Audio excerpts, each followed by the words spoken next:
Welcome to That's Based. Happy Saturday. I'm your host, as always, Caleb Salvatore, reporting from somewhere underground. We're laughing our way through the end of days, brought to you by Outlaw Streamers and our friends over at Blood of Tyrants Wines. Drink bloodoftyrants.com with the promo code BASED, B-A-S-E-D. Like the title of the show, you're going to save 10% off your order at the checkout. They've got two types of wine, both red and white, along with a liquid freedom energy drink. Drink bloodoftyrants.com with the promo code BASED.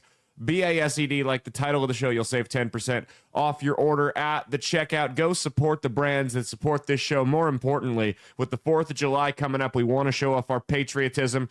Go support the only winery, to my knowledge, that has been mentioned in a Vice News article on anti-government extremism. DrinkBloodOfTyrants.com with the promo code BASED, B-A-S-E-D, like the title of the show. You'll save 10% off your order at the checkout. All right, well, we got a big show for you today, and as a reminder, this will be our last show for a week. We've got no shows for 4th of July week. In fact, we're not even doing a Monday show. We're taking the whole week off of recording.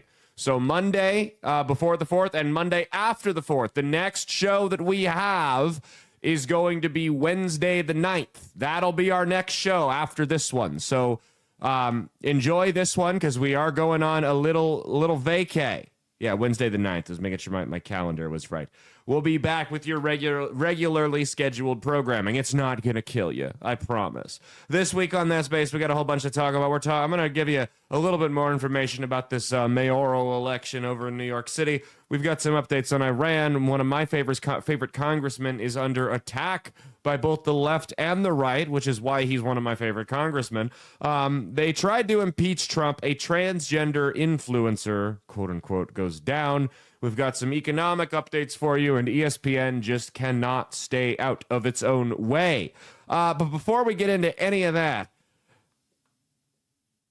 believe me, guys, when I tell you, a lot of the time, I'm right more often than I'm not, and it's not even close. I mean, we're batting like 800 with predictions on this show. And very rarely do I take pleasure in being right about things, because usually when I make a prediction, if you haven't noticed, it's not a good one.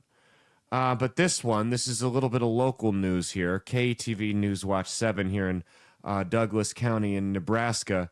We have got deputies went and arrested a guy for sexually assaulting a minor. Now, this happens all the time. Unfortunately, this isn't really news.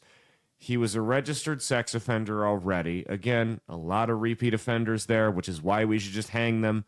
However, this is where I take no pleasure in saying I told you so. This guy was working as an ice cream truck driver while he did it. Stockholm Mia, the red-faced white supremacist, is here with us. As always, what do you think about this?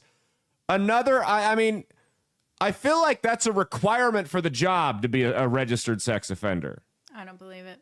You don't believe an ice cream man would do it? Yeah, all ice cream men are innocent. Yeah.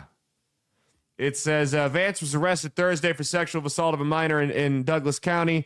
He was familiar with Christy Stevens and Kenneth Beams, who would come to the house and victimize at least one of the children at the house. So was he doing this on the clock or what? I just want to know why they let the ice cream man in the house. Do they not run background checks on ice cream? Well, that's stupid. They have to find out if they're sex offenders so they know to hire them, right? Mm-hmm. I mean, it's really a creepy job. I don't know how it exists. It's got to be like a money laundering thing, right? Or maybe they're selling drugs out of them. I just can't imagine that they're making a lot of money doing this. There's got to be something else these people are getting out of it. That's what they did in Shameless. Was sell drugs out of an ice cream truck? Yeah, do you remember? Yeah. I think it was an ice cream truck. It was some kind of, I think it was an ice cream truck. They sold drugs out of it. Yeah. It just feels like a money laundering operation. You know, if it looks like a duck and quacks like a duck, it's probably a fucking duck. The ice cream man thing just weirds me out. I mean, what grown man, any grown man, even if they're not already on a sex offender list, should at least be on a watch list. If they decide that for what I imagine is close to minimum wage, they're going to drive around in a van and try to entice children to them. I feel like we should be watching those people with a little bit more vigilance, maybe. Maybe run some sting operations on them. I don't know. We've got a little bit of other news. PSA for you guys. Wanted to help you guys out. So we talked a couple weeks ago with the Real ID coming out and you're needing it to fly now. The TSA said a couple weeks ago they wanted everyone to know that the Costco membership cards were not a valid form of Real ID to get on a plane. We've got another form of identification that apparently a lot of people are trying to use to fly, and they also want you to know you can't use this one. It is the Waffle House membership card. So I didn't know Waffle House did memberships because I'm not that white trash. But if you try to use, evidently it's an ongoing problem. People are trying to use their Waffle House membership card to get on board on planes when they don't have a Real ID, and that does not work. So just so everyone knows. Okay. All right. Before we get into our lead topic and all that, let's hop into the current state of the left real quick. Take us away. Excuse me, it's ma'am. All right, this week on the current state of the left, before we're going to play which liberal wants to or most belongs in a mental institution. But first, we got a little news article that will. This is not a contestant, by the way, but this is a Connecticut State Representative Raghib Ali Brennan, a Democrat, was recently arrested on shoplifting charges after he allegedly failed to scan all of his items at a self-checkout in Target. You know, maybe he just didn't want the thing that goes off on you to buzz at him when you've rang more than 10 items. Maybe it was just some embarrassment there. Says Target employees told police that they recognized Ali Brennan from previous unreported larcenies. He claims he was in a rush and inadvertently left the store without paying because they didn't have any bags, which makes sense. Do you want to know the funniest part of this, though? Connecticut, in the state of Connecticut, Representative Ali Brennan last year voted yes to a bill that would ban plastic bags from stores. So it's literally his. I mean, you can't make this shit up. It's beyond parody. Okay. All right. It's time to play which liberal most belongs in a mental institution. Remember the rules. All liberals belong in mental institutions, but one of them belongs more than others. That's just the rule. Okay. So we've got 3 contestants here. This first contestant, the Democrats, like we've covered pretty extensively, they don't have a clear path forward for 2028. Some people think it's going to be Newsom. Some people think it's going to be AOC. Some people think it's going to be Pete Buttigieg.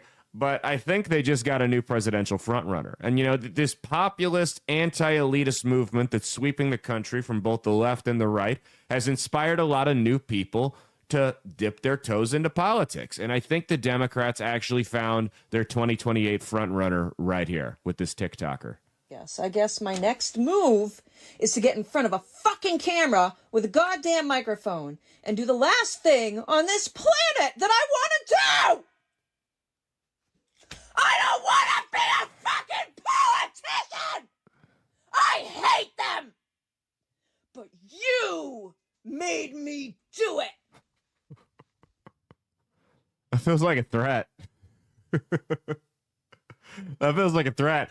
I love how she makes it sound like it's just anyone can be a politician. That's just like, you know, I didn't want to do this, but you're forcing my hand. I've got to run for office in for a position that likely costs hundreds of thousands, if not over $1 million to attain. And no one's ever heard of me, but I'm just going to do it and make it happen. I have no choice now. I have to do it. That's pretty much the vibe of it. All right, this next one here. Were you going to say something? Oh, I thought you were going to. Oh, you're grabbing your wine there. Mia's drinking today. Remember, we're pre-taping this at night, so she's not an alcoholic.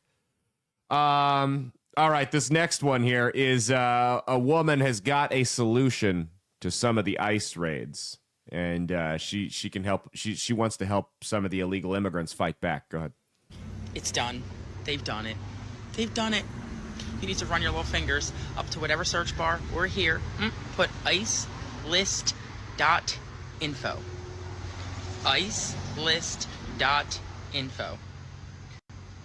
Since masks are illegal in this country, your icy ice cubes have been melted and revealed for exactly who they are. Their faces, their info, all of it sitting right up on icelist.info. Y'all thought that you could hide and commit like human trafficking, rape, sexual assault, kidnapping, physical assault, violate the law, and just stay masked up? No, no, no, no, no, no. There's more of us than you. Remember that. There's more of us than you. So, icelist.info. Come back to the comments and thank me later. But if you have videos, like you took videos of these icy cubes doing shit in their mask, you can post it to this site. If you have information where you've been able to unmask the ice cubes, you can put it on this site. So, yes, icylist.info. So there she is telling you how to dox ICE agents, it's a website where they'll go to post their information online so you can figure out who their wives and children are and go and terrorize them, because that's how the left fights. These people are cowards. They couldn't win a face-to-face fight straight up with these people, so you've got to target their family and friends. They'll do things like harassing their spouses at their jobs, terrorizing their children at school. They're very good people. You know what I think she should do? I think she should use her internet skills and go dox a dentist and get that big-ass teeth gap fixed she has right there. I think that's what she should do. Free game, right? And I say that as somebody with far from perfect teeth. But I'll tell you right now, if I had front teeth that looked like that, and I couldn't afford to have somebody stick some shit in my mouth to fix it and close that gap, the next thing I'd be sticking in my mouth was a shotgun before I pulled the trigger, because that is fucking hideous. And I have a shotgun. Let me prove it. All right, last one. Here's your last one. Check out this Amazon employee. Now, the bombings on Iran elicited a lot of different responses from a lot of people. I was critical of them. We'll talk about that later on in the show. But this might be the most ridiculous one from this Amazon warehouse employee. I just want to know how I'm supposed to do my job when we bombed Iran and we're just supposed to like go around about. Same way you did it yesterday. We're just supposed to get these boxes out without being worried. Yeah. I just need somebody to explain to me how I'm supposed to not crash out. What the fuck is wrong? I mean, Gen Z, they're both extremes. They're either incredibly based or they're like that. They're the people that get anxiety, you know, speaking on the phone with customer service representatives. There's absolutely no in between.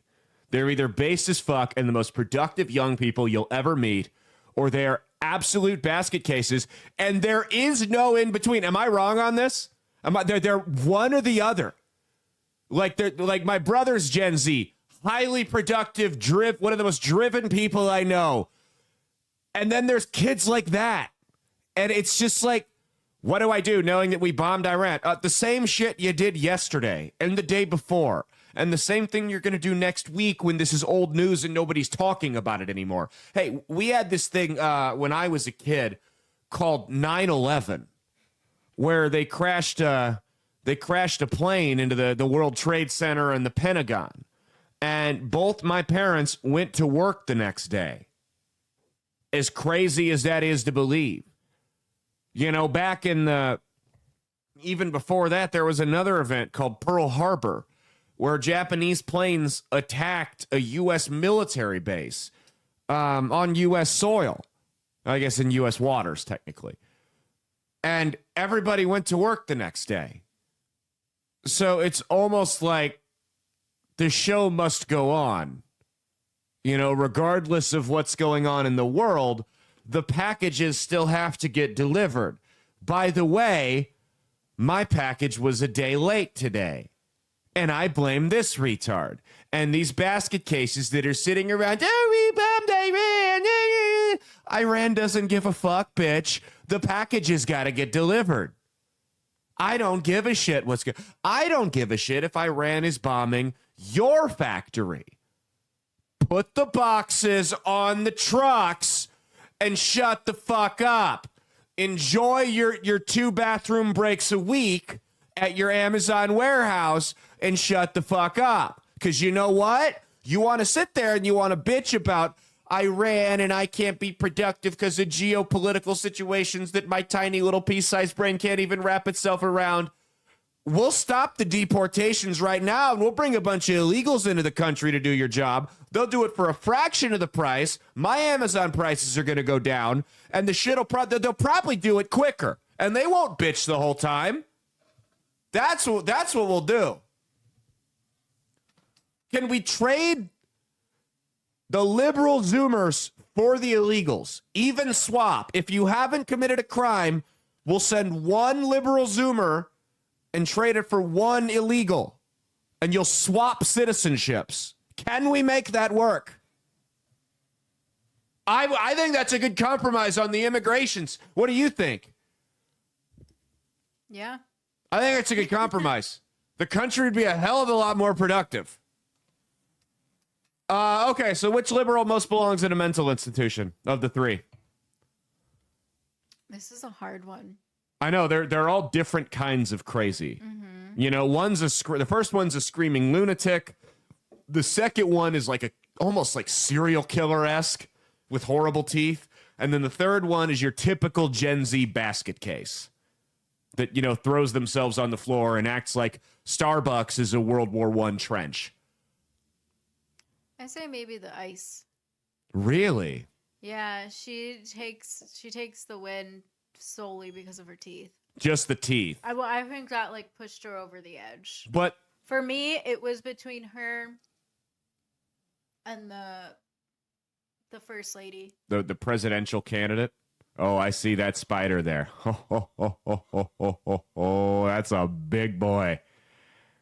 Sorry, Mia's freaking the fuck out off camera because there's a spider crawling down the wall. That is a big son of a bitch right there. That's, I don't know. I think the presidential frontrunner might get it with the screaming. I'm not sure. I think we're going to give it to the president. You guys drop a comment. Let us know which liberal you think most belongs in a mental institution and break the tie. We'll be right back. I'm going to go kill a spider and we'll do the lead topic. All right, and we're back with the lead topic. Bad news. I did not get the spider. I went over to kill it, and he fell off the wall into the carpet, and we have no idea where he went, which means he's training and getting stronger. I feel like Schmidt in that episode of New Girl. When the spider goes loose and Schmidt's like running around trying to find it. And then it ends up getting on his face. Yeah, that's what's going to happen. That's what's going to happen. Mia hates spiders. If you want to see me prank her with a spider and post it to the channel, let me know and we'll do it. We'll have to wait a little bit. We can't do it right now because it's going to be fresh in her head. But maybe around Halloween time, we'll get her.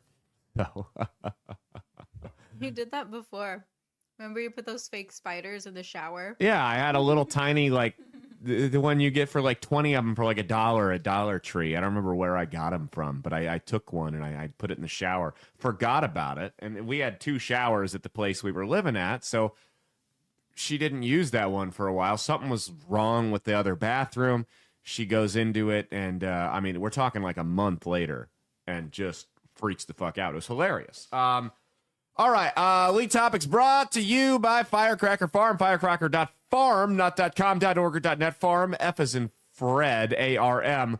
With the promo code BASED, like the title of the show, B-A-S-E-D, you're going to save 10% off your order at the checkout on hot salt. Hot salt goes great on everything. It's a combination of Mediterranean sea salt, scorpion pepper, Carolina Reaper, and, of course, ghost pepper. Firecracker.farm with the promo code BASED. You'll save 10% off your order at the checkout. It's made on a family farm with love here in the good old U.S. of A. What better way to celebrate our country on the 4th of July than by celebrating American-made products that make you less fat because you don't need the sauce when you have a great seasoning. Firecracker.farm with the promo code BASED, B-A-S-E-D, like the title of the show. Save 10% off your order at the checkout. That is, of course, That's Based with Caleb Salvatore. For those of you tuning in on Live 365 on Chris Baker Radio, thank you for popping by. We do this every Saturday, 9 a.m. Central Standard Time. And if you like what you hear, we do normally drop another show twice a week on Mondays and Wednesdays. However, we're taking 4th of July week off, so there's your reminder. Okay,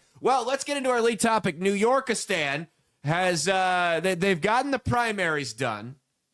And we talked about it on Wednesday, but I felt like there was more that we could have covered. And it's kind of, by 2025 standards, been a slow news week. So we're going to circle back, to quote Jen Psaki, and we're going to talk about the new mayor out in the Democrat nominee for mayor out in New York City. Now, here's the thing. So you had this guy, Zoran Mamdani.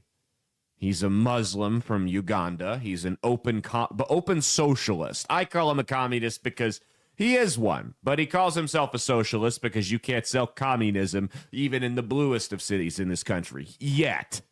But he beat out Andrew Cuomo, who I'm not a fan of. Andrew Cuomo was the Democratic governor of New York during COVID. He's a Nepo baby. His dad was governor. His brother was on CNN, got fired for a whole bunch of different reasons. Now he's on News Nation. Actually, not as bad now that he's not a slave to his corporate overlord, but I wouldn't trust him as far as I can throw him. But Andrew Cuomo, I mean, this is the guy who put COVID patients into nursing homes and let it wreak havoc on the old people there. This is the guy who was later on accused of fondling women inappropriately and said, and I quote, "I'm not perverted, I'm just Italian." I'm Italian. I've never done that. So I don't know what he's talking about. Maybe I'm Sicilian. Maybe he's from a different part. I don't know. Maybe it's a northern Italian type thing. But it takes a lot for me to come out and publicly endorse Andrew Cuomo. This guy acted like a dictator during COVID. He had Tim Dillon was critical of Andrew Cuomo's COVID policies, had a comedy show scheduled during COVID time, and they had done all the necessary precautions. They were scanning people's temperatures at the door. They were requiring masks and distancing, and everything was within the rules. And an hour before showtime, they get a call straight from the governor's office that says, "Hey, we're shutting it down. We changed our mind. This isn't okay. We're yanking your permit to do the shows outdoors and everything." They wouldn't provide a reason why, but we all have a pretty decent idea why. It's because he was shutting down his critics, which is what the Democrats always do. Well, Cuomo no longer became useful to the Biden administration, and they went after him with these allegations, decided to try to make a political comeback, ran for mayor of New York City, lost to this Zoran Mamdani guy in the primary. Cuomo has since said, because he was thinking about running as a third party, he's since said he's not going to do it, which leaves you with three real choices. You've got this Zoran Mamdani. You've got Eric Adams, the incumbent mayor, who's running as an independent. And then you've got Curtis Sliwa, who's a Republican. He's the founder of the Guardian Angels, the people that go around in New York City in the red berets, and they try to peacefully prevent crimes. There was an Office episode about this where they parodied it, where Dwight Schrute had founded a group called the Knights of the Night, and they ran. Do you remember the Knights of the Night? Yeah, so that's Curtis Sliwa. Here's my thing on this. I don't think that this is an endorsement of socialism. I don't think it means that socialism is on the rise, that this guy won the primary. I think you've got a couple of things at play here. I think America, whether it's left or right, has a very anti-establishment momentum going on right now. And Cuomo represents the establishment in New York City probably better than anyone else. So he had that working against him. He was a controversial establishment hack who was embroiled in scandal after scandal after scandal. There's a lot of people that don't trust him, nor should they. And this guy was the next most popular choice. So I don't think that this is, I wouldn't call this over quite yet. But here's what I will say. There's only one other person that can win. And it's not Curtis Sliwa, it's Eric Adams. Eric Adams needs to form a Donald Trump-style coalition to save the city from socialism. Communism. Let's call it what it really is, from communism. Curtis Sliwa he's got Cuomo's dropped out. Curtis Sliwa needs to drop out of the race and endorse Adams.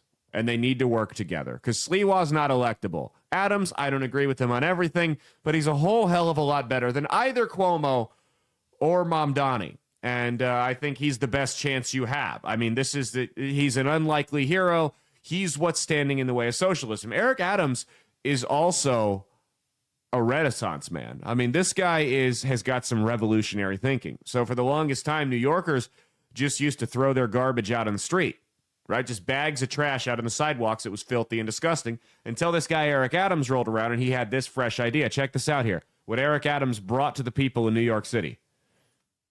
Look at that. Garbage cans. They'd never had it. There he is, bringing it out right there. Oh, what a concept.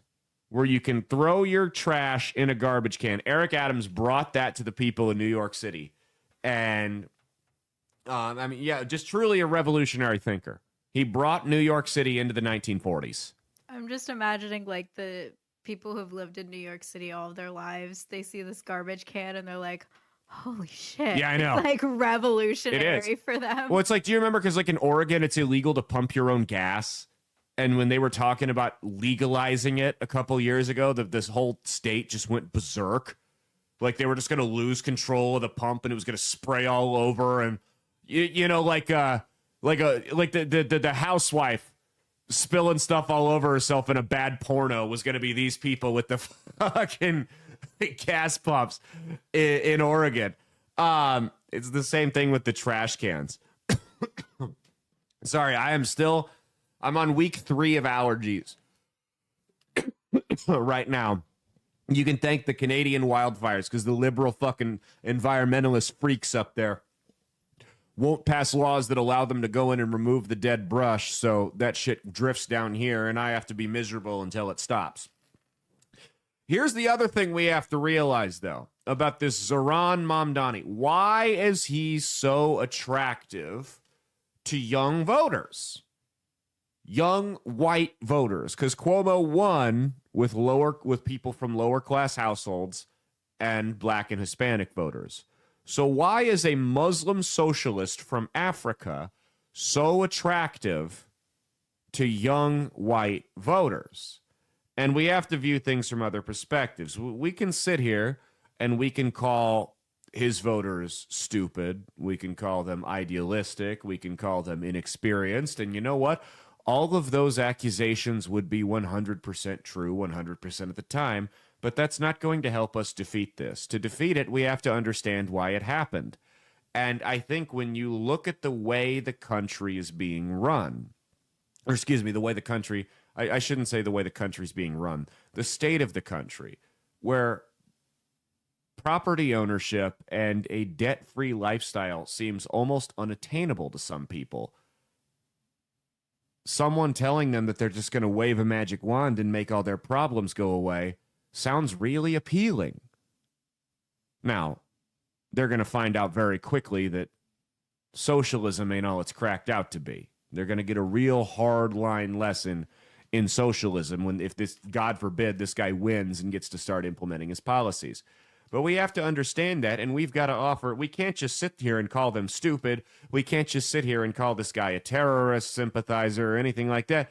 We've actually got to understand why he's appealing to them. We've got to identify the problems and the issues that hit with them. Because I'm going to tell you right now, this could spread to the rest of the country, this ideology. I'm not talking about Islam. I'm just talking about socialism. So we need to know how to combat it. And we need to provide solutions that actually work. And find a way, more importantly perhaps, than offering solutions or alternative solutions to socialism to a lot of these problems, we have to find a way to package this messaging. We've got to beat them at branding. Because I'm telling you right now, I'm going to play a campaign ad from this guy in a second here. Everything aside, he ran a hell of a campaign. He's very charismatic. This is a good ad. Look at this. Play this ad for them. My team says I move my hands too much in these videos, so for this one, they're staying in my pockets. The other day on the subway, I met a New Yorker. But get this, they vote in California. I know this is true for many of you. You're Democrats who've chosen not to vote here because you believe your vote counts more elsewhere. Every 4 years, you vote absentee from your parents' address in Philly or 3 apartments and go in Atlanta. But come on, you live here. I get it, I do! Keep them in your pockets. Especially after this last election. We all wanted to defeat Donald Trump, and New York felt like a lock. But in many ways, this election, Trump's back on the ballot. We have a choice between Andrew Cuomo, funded by the same billionaires who put Donald Trump back in the White House, and our campaign, who will tax billionaires to make the city affordable. It's a referendum on where our party goes. So in just this one instance, ask yourself, WWDFGD, what would a disgraced former governor do? Well, Cuomo changed his registration immediately after not having lived here for more than 30 years. So if he's voting from his new address, so should you. With just single digits between us and Andrew Cuomo, your vote can make the difference. You have until June 14th, this Saturday, to change your registration in New York City. So head to ZahranforNYC.com/vote. Let's win this thing. I do! Keep them in your pockets.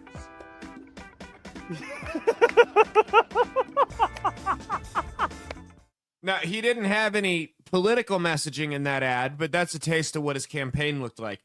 I see the appeal. He's very charismatic. He's very attractive, too. He's a good... Is he J.D. Vance attractive, though? Not J.D. Vance attractive. Okay. No, not he's the good-looking guy. He's I'd buy a car from him. You know, like and unfortunately, that's what about half of the country bases their vote on is, would I buy a car from this guy? I mean, could you imagine buying a car from Trump? How fun that would be.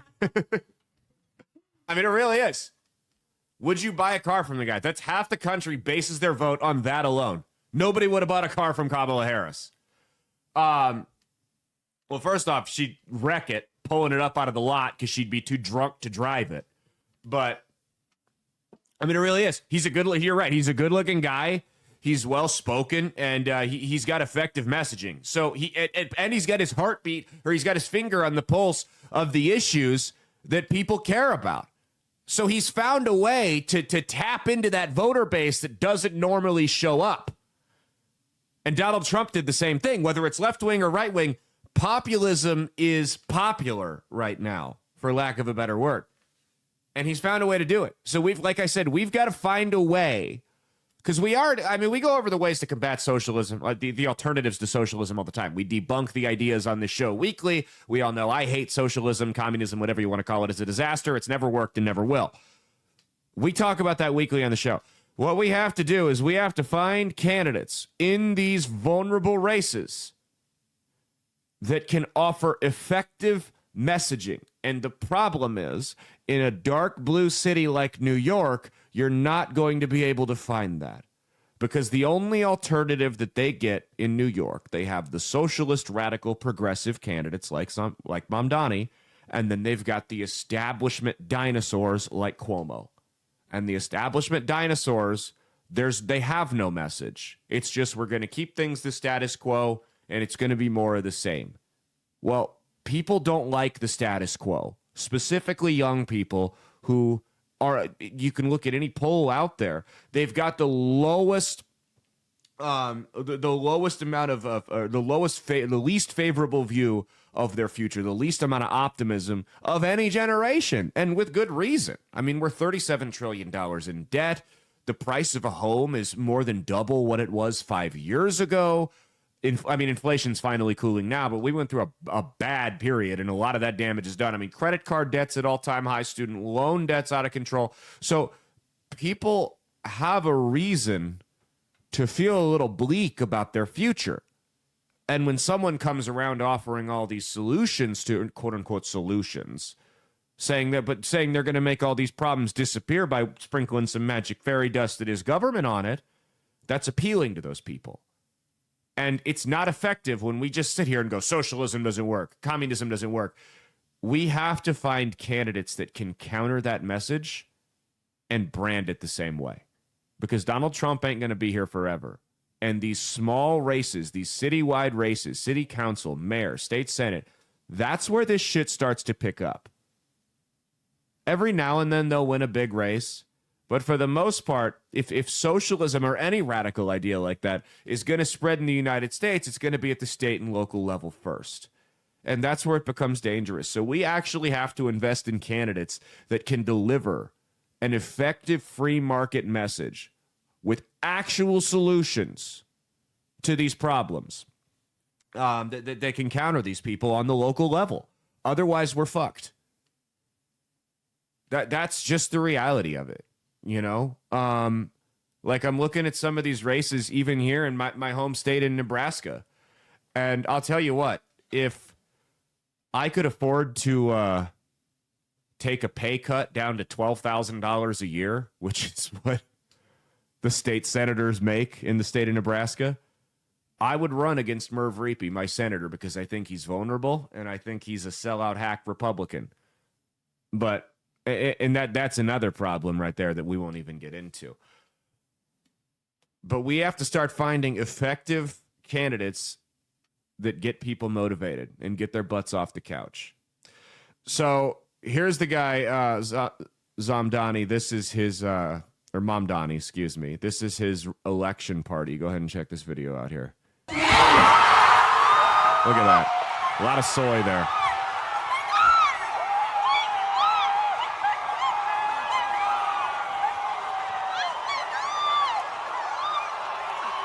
All right, that's enough. And that is whiter than a Klan rally. It also just looks like it stinks. Oh, I'm sure it smells terrible. And there's not a single 225 plus bench press in the room. Not one. I mean, you walk in there and your testosterone gets cut in half just from breathing in the air in a room like that. If you're a woman, you gain 30 pounds immediately. You know, that's, but I mean, these are the people we're up against. These are the people we're up against. They're very lost and sad people. That's the problem. And here's Mamdani in an interview. This is what he had to say after the primary. I think it is part of a larger referendum on where our party goes. And I think one of the hopes that we had from the very beginning of this campaign was to move our political instinct from lecturing to listening. You know, at the national level, after the presidential election, we saw that New York was actually the state with the largest swing in the country towards Donald Trump, 11.5 points, and that swing took place far from the caricature of Trump voters, instead taking place in the hearts of immigrant New York City. And I went to those neighborhoods. I went to Fordham Road in the Bronx and Hillside Avenue in Queens, and I asked those New Yorkers, the vast majority of whom were Democrats, why they voted for Trump and what it would take to bring them back to the Democratic Party. And again, what I heard from them was cost of living, was an inability to afford the very things they recalled being able to purchase 4 years ago. And when they told me what it would take, they said again and again, a relentless focus on an economic agenda. And ultimately, in listening to them, we built a campaign that was explicitly about making this city affordable. And that's the problem right there. He spelled it out. The first problem is he said that's a referendum. So the Democrats think that socialism is the way forward. Now, they know that socialism at the surface level is not going to sell specifically in tight races. They know it can't win in swing states. So what they're going to do is they're going to carefully package socialism. They're not going, while they may use the word socialism in New York, they're not going to use the word socialism in Georgia. They're not going to use it in Michigan, in Pennsylvania. They'll call it something else, or they won't call it anything at all. But they'll package those same ideas and find effective messengers for them. That's where we run into trouble. So he's right, though. That's what makes people get out and vote, is the economic thing. And right now, they got the leg up. They're telling people they're going to make everything free. You know, they're talking about state-run grocery stores. We went on what a disastrous policy that'll be. And we'll talk about some more of his policies, just in case I didn't drive the message home on Wednesday quite enough. But this is Sneeko, speaking of his supporters. Sneeko is a streamer. He rolls around with Andrew Tate and Kanye West. And he supported Zamdani. And wait till you hear his reason. Mamdani. I keep mispronouncing his name. Wait till you hear his reason why. Hey, didn't see you there. Congrats, though, to Zoran Mamdani. It's not over yet, but it's looking like he won the mayoral race in New York City. We're all over every borough today, seeing people super excited to go out and vote. I supported him because he's the only non-Zionist candidate on that stage. I thought you needed to be bought and sold, but people are energetic. People are tired of the Zionism, and I'm excited to see what he's got. I'm not a socialist myself. I don't want everyone to be a communist getting free stuff, but I think he has some cool ideas. Hopefully he can do the best, man, and wish you the best of luck. If you do win, New York is with you, and we want you to do well, man. What a fucking retard. He looks like he's wearing a prison outfit. He does. He's getting, yeah. I mean, that's like store-brand Andrew Tate right there. It's like he's like trying to, what a retard. I mean, I don't support socialism. I don't think people should get free stuff. Okay, so 75% of the guy's campaign you disagree with right there. I'm going to go out on a limb and say that Sneeko, who runs around with Kanye West and Andrew Tate, is probably pretty socially conservative and doesn't agree with a lot of the guy's opinions on the alphabet community and things like that. So what it's like, I love how he exposes himself right there. It's basically, yeah, I disagree with 90% of this guy's worldview, but he doesn't like the Jews. So like, that's why I voted for him. And this is the problem, is just because someone's an effective messenger for an ideology doesn't mean the ideology is automatically good. Just because you can win with your branding doesn't mean it's something that works. You know, I mean, Hitler got a lot of people on board with the stuff he was saying. That didn't mean it was a good policy. There's a lot of things that I love about Hitler. Speaking of Kanye, right? But no, he ran a campaign. He ran a good campaign. Now here's some of the policies that Zoran Mamdani has pushed. So here's some of the reasonable policies, Mia. You ready for this? He wants to abolish prisons. He wants to abolish prisons. Now, I don't know what you're going to do with the people in the prison. If somebody kills somebody or rapes somebody or, murders somebody, or robs somebody. I already said kill somebody. I don't know what we're going to do with them. But according to, can we start calling him Moron Mamdani? According to Moron Mamdani, the future mayor of New Yorkistan, we're going to get rid of the prisons. What do you think we'll do with the prisoners? What do you think should happen? Mia, what do you think we'll do with the people that we that break the law? Just hope that they don't do bad things again. Don't you do it again. Hey, I know you raped 13 women, but I'm going to trust you not to do it again. We're going to rehabilitate you. How? I don't know. Hey, school shooter, we're going to rehabilitate you. He voted, when he was a member of the legislative branch, he voted against a ban on revenge porn.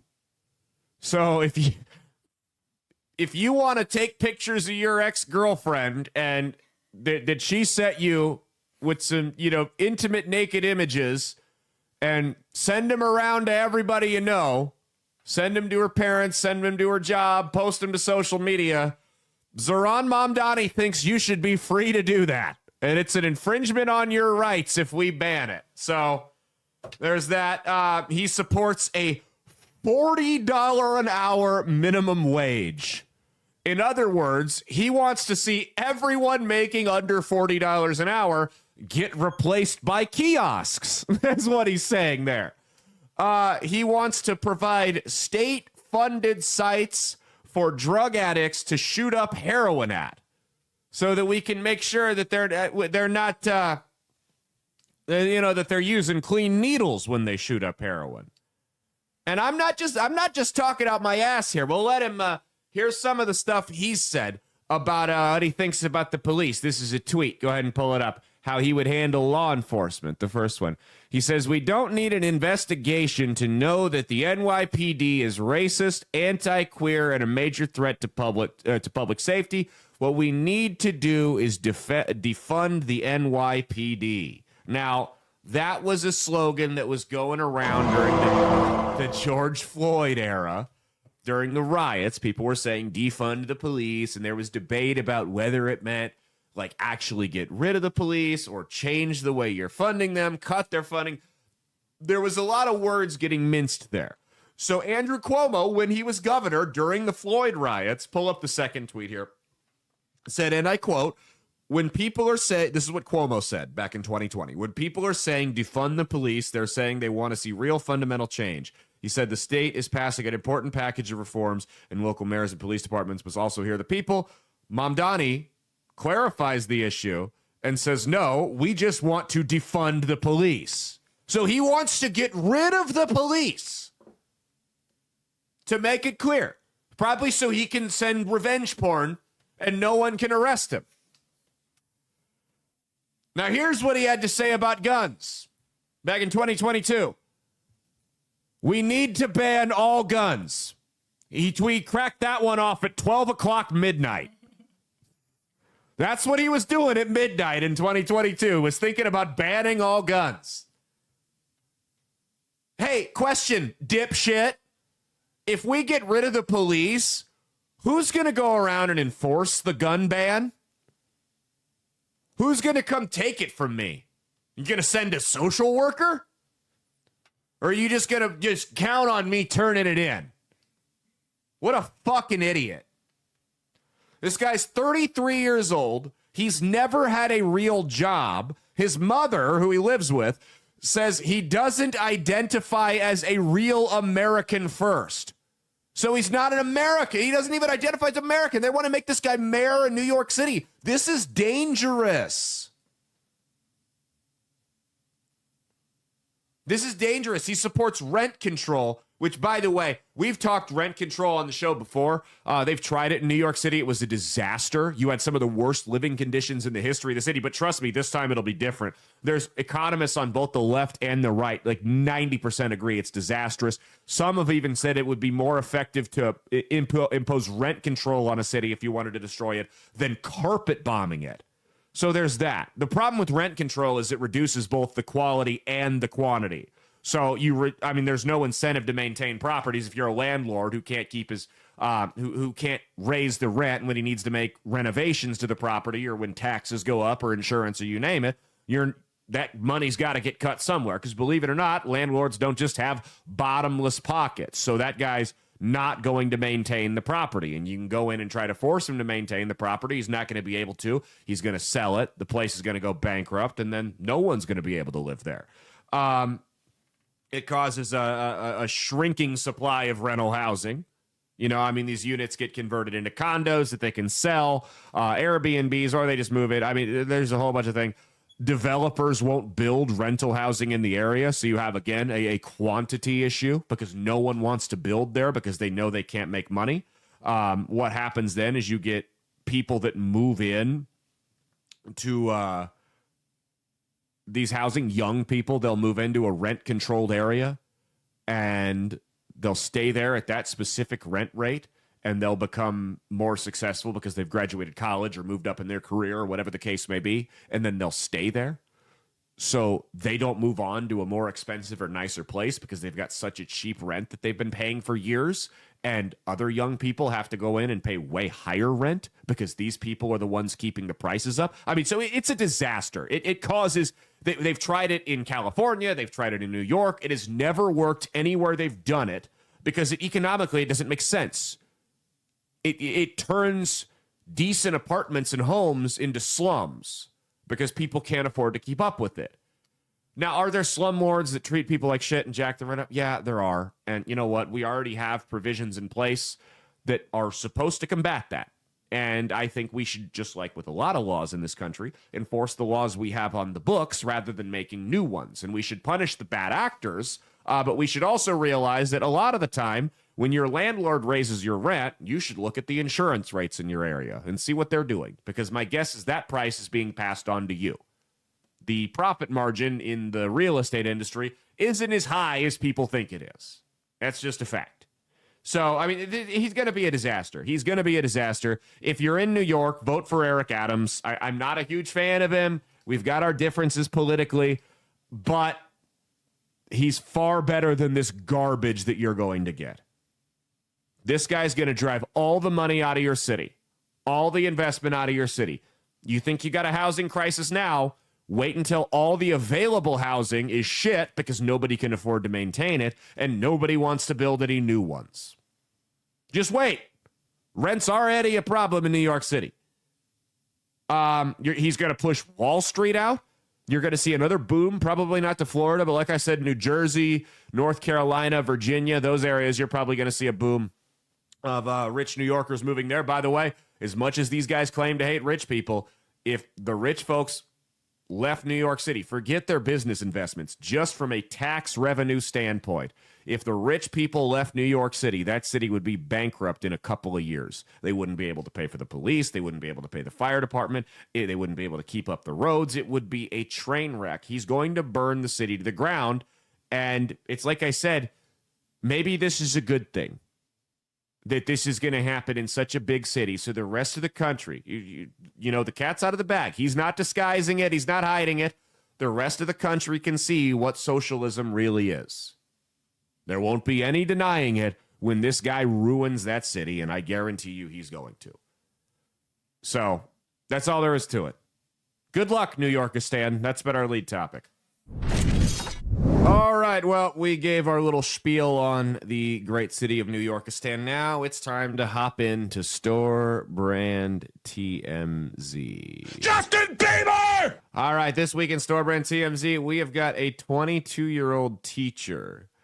Anna Maria Milazzo was arrested for allegedly sexting nude photos of herself to a 14-year-old boy. This is the image of her right here. She faces felony and misdemeanor charges. Oh, we didn't have the picture of her. God damn it. That's fine.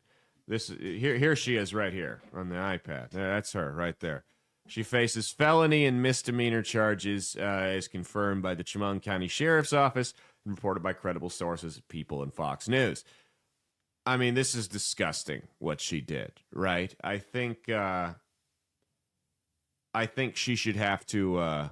I think the punishment for this should be they just make the images that she sent to the kid public. That's what I think. That's how I think they get her here. Okay. Next up, we have got a singer has passed away. Got a singer passed away. I'm trying to get the fucking article to load. We'll see if it will here. A singer passed away during plastic surgery after partying the night before with the doctor. Did you hear about this? That says Anna Barbara Boldrini, a singer who I've never heard of, died at 31 years old after a botched surgery hours after partying with her doctor. I mean, don't you think that would be a little concerning? It's 3 a.m., you got a big surgery tomorrow, and you and the surgeon are doing bumps off a hooker's ass while taking shots of Patron in the back. I mean, don't you think that it's like, maybe we should do this surgery thing tomorrow? Or excuse me, in a couple of days, not tomorrow. That's what I would say here. It says Boldrini signed up to undergo a breast augmentation, liposuction, and a nose job. Wow. Just getting it all done in one swoop there. Liposuction, breast implants, and a nose job. Just get it all done. It's like when you send your car in to get your oil changed. They're like, hey, do you want to do the filter, the lights, the blah, blah, blah? Ah, sure, fuck it. Why not? Just do it all. This is her right here. She looks classy. Here's a picture of her. Got the face tats going on and the tattoo. Guys, free game.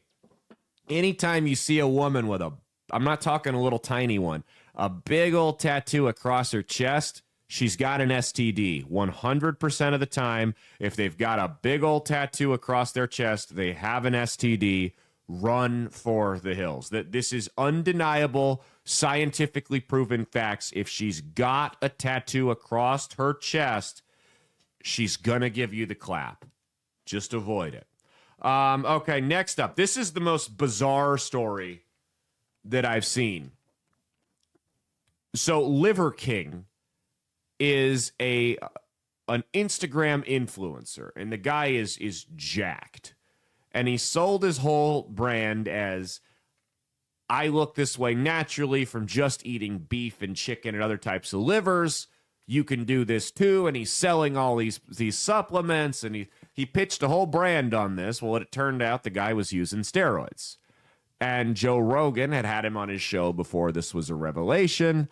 Since then, he's made little comments about, like, did anybody really believe that guy got that body naturally? And let me tell you, if you look this guy up, Liver King, and you see a picture of him, if you believe that this guy got his body naturally, I think you probably deserve to lose your money.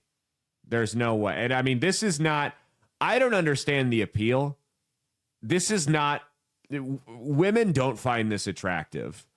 I wouldn't want to look like this. I think, do you find that body type attractive? Not at all. No. It's disgusting. It's gross. Yeah.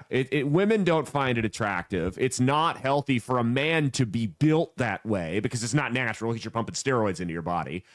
So I wouldn't want to do that. I don't know why anybody would want to look that way. Look, believe me, I work out 4 or 5 times a week. There's no problem with being healthy, you know, with trying to get some muscle and some definition on you, but that's repulsive. So Liver King got upset at Joe Rogan and was posting videos threatening Rogan, challenging him to a fight, crawling around on all fours, rolling his eyes into the back of his head. And this had been going on for a couple of days. Rogan did what you're supposed to do when someone is having a public breakdown and didn't respond. And then we find out Tuesday, Alex Jones reports that Liver King actually was driving to go fight Rogan. And he was staying in a hotel in Austin, Texas, where he was, yeah, that's him, yeah, posting videos threatening Rogan, and he gets arrested for terroristic threats by the Austin police. He came to Austin, Texas to fight Joe Rogan. Just a full-blown mental breakdown. This is the craziest story of 2025. With everything, I mean, with everything going in terms of just overall, is bizarrity a word? I'm going to make bizarrity a word today. Bizarreness. It's the most... I don't know. What do you think? Do you have any takes on the Liver King with his mental breakdown?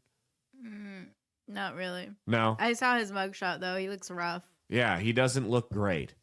And there's a sad thing is there's like a picture of him from before he got on all the juice, and it's actually he looks like a normal guy, and it's actually kind of sad. Let me see if I can find it real quick and show it to you. Yeah, here he is before he got on the juice. Like, he's just a normal, like, he's a healthy looking guy. You can tell he works out. He's got some definition on his arms. And it's, I don't know why look at this. Why would anyone on earth trade this look for the way he looks now? It's not like he's fat. He's not frail. Good shape. Jacked. I bet he's easily benching 315. Built like that. I don't know why you'd trade that. Mental illness and drugs, man. That's all there is to it. The last one for Store Brand TMZ. The podcast that nobody wanted, Andrew Tate sat down with porn star Bonnie Blue, who is famous for she's supposedly going to take 2,000 dicks in 24 hours sometime next month. We'll drop a link if you guys want to go subscribe to her so you can watch. I'm kidding.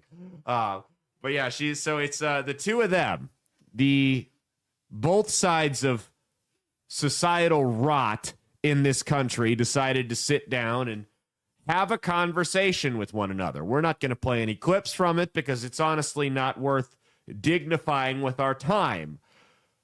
But here's what I'll say. I was kind of hopeful because this was going on during the Iran thing that maybe Iran could have just dropped a bomb on the studio where that was being recorded. And I think if they would have done that, Khomeini might have gotten a Nobel Peace Prize for it. We could have given him some type of congressional medal if he just would have took them both out. I would have been a big proponent of that. Unfortunately, it didn't happen. The world's going to have to live on with both of these two retards for at least a little bit longer because I think one of them's going to jail. And the other one's, she's got to die of some type of STD sooner or later, right? There's no way you can fuck 2,000 guys in 24 hours and not catch something. So... cross your fingers that one of them finally gets her. That's been Store Brand TMZ. We will be right back with the trending this week. Don't go anywhere. All right, and before we get into trending this week, big shout out to our other sponsors, Tactilian, TACTILIAN.com with the promo code BASED, BASED, like the title of the show. It's going to save you 15% off your order at the checkout on gifts for the Patriot in your life. What better time than now to go out and spend some money on your favorite pro-USA brand on the market? It's the 4th of July. Don't you fucking love America? If you don't, then the terrorists win. They've got decor for your home and office, decals for your vehicle, not the cheap, shitty bumper stickers, real quality metal shit. I got one on my car. It's an American flag. They've got apparel for yourself, accessories for your dog. Tactilian.com, TACTILIAN.com with the promo code BASED, BASED, like the fit is going to save you 15% off your order at the checkout. Tactilian is founded by a former member of law enforcement, and even better than just getting 15% off your order at the checkout with the promo code BASED, You're also going to help build homes for wounded veterans because that's where a portion of all proceeds go. One more time, it's tactilian.com, tactilian.com. With the promo code BASED, B-A-S-E-D, like the title of the show, you'll save 15% off your order at the checkout. All right, let's hop into our trending topics. Iran. It's been a little quiet since Tuesday. There was a lot, or excuse me, since earlier on in the week. There was a lot of frustration that came from Donald Trump because, like we covered on the Wednesday show, both sides were breaking the ceasefire. And Trump was a little bit uncharacteristically disheveled earlier this week, and he was clearly frustrated by it, as you would be as well if you had two toddlers in the back seat hitting each other, screaming that the other one threw the first punch. Go ahead and check Trump out, what he had to say here when he was asked about it.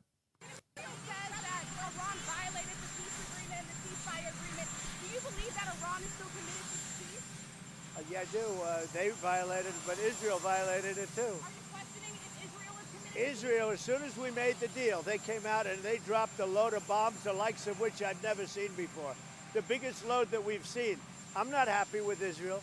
You know, when I say, okay, now you have 12 hours, you don't go out in the first hour and just drop everything you have on them. So I'm not happy with them. I'm not happy with Iran either. But I'm really unhappy if Israel's going out this morning because of one rocket that didn't land, that was shot, perhaps by mistake, that didn't land. I'm not happy about that. You know what? We basically have two countries that have been fighting so long and so hard that they don't know what the fuck they're doing. Do you understand that?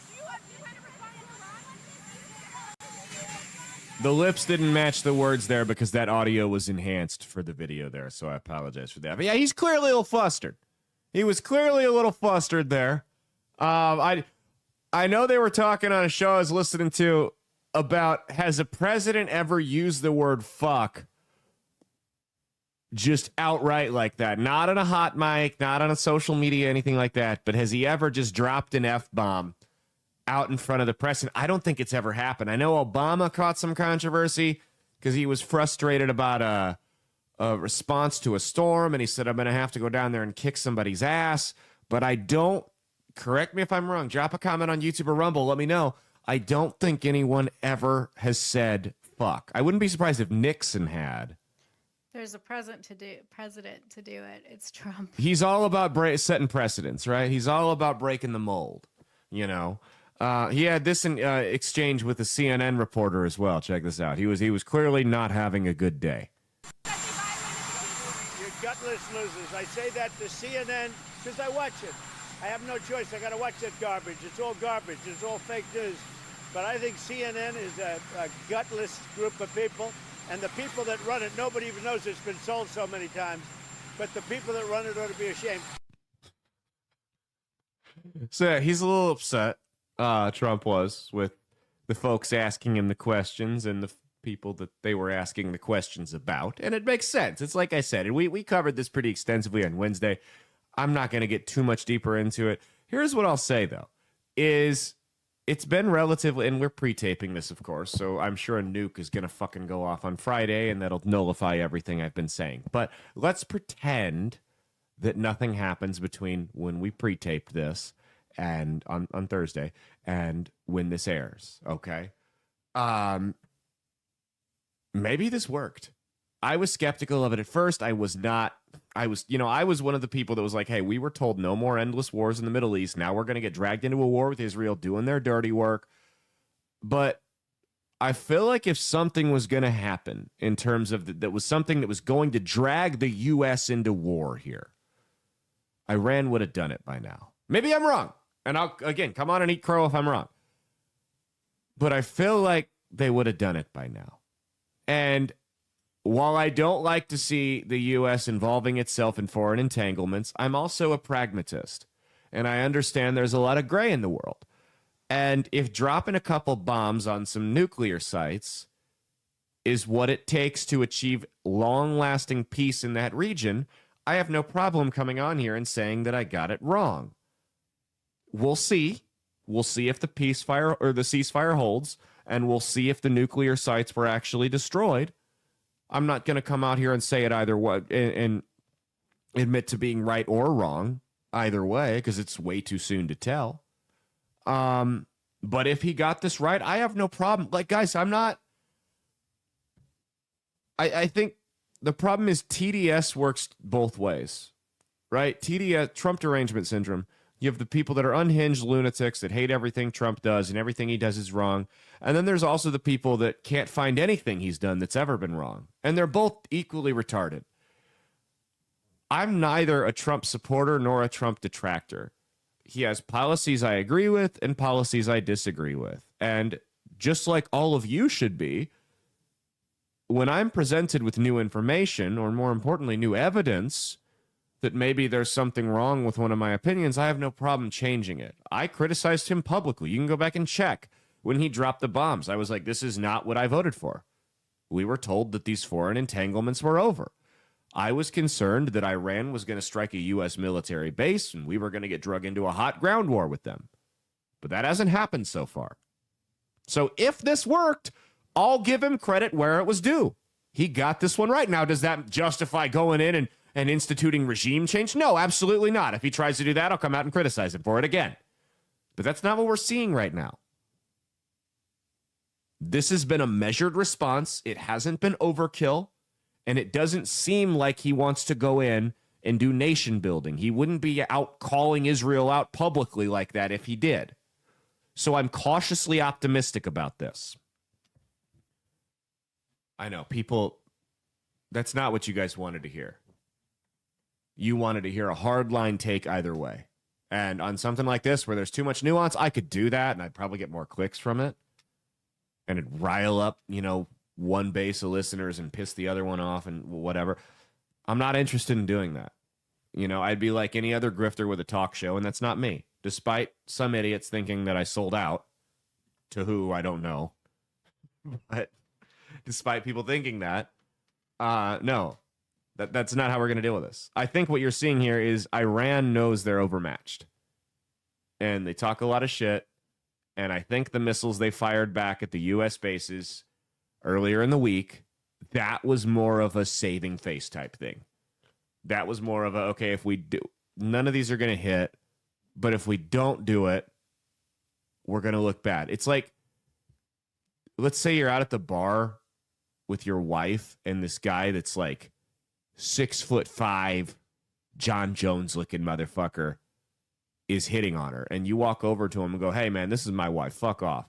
And he just slaps you in the face right in front of your wife. Now, you got two choices here. You can hit this guy, throw a punch at him to save face, and get your ass beat.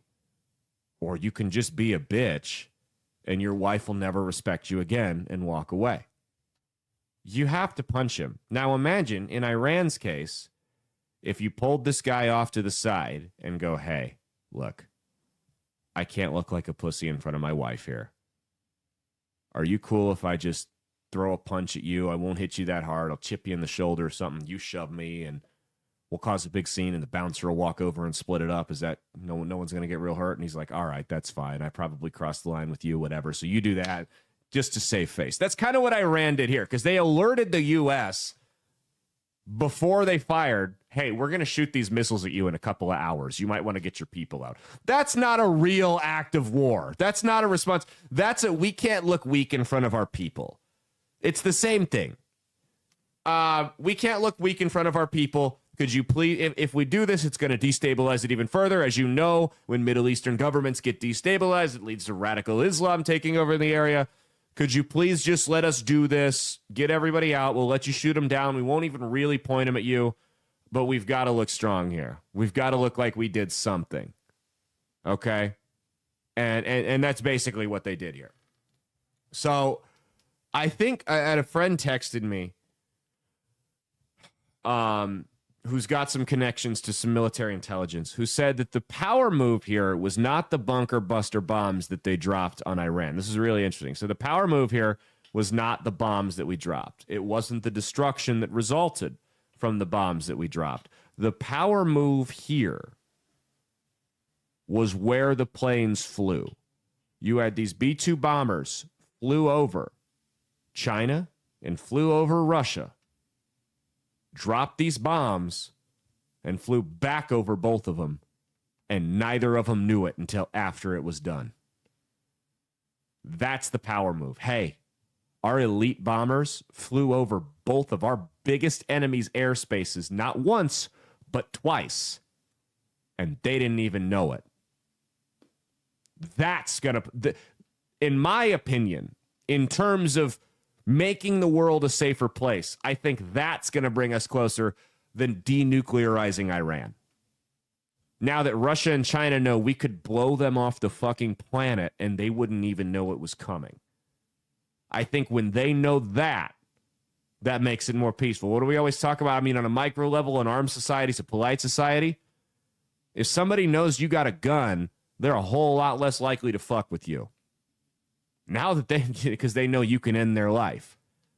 Now that Russia and China, who are a whole lot more measured than Iran and some of these Middle Eastern countries, know what we're capable of, they're like, oh, the U.S., their technology is a lot further along than what we realized. Because that's the thing. These wars that you see, the stuff we're sending to Ukraine, the weapons and everything, this is technology from like the 2010s.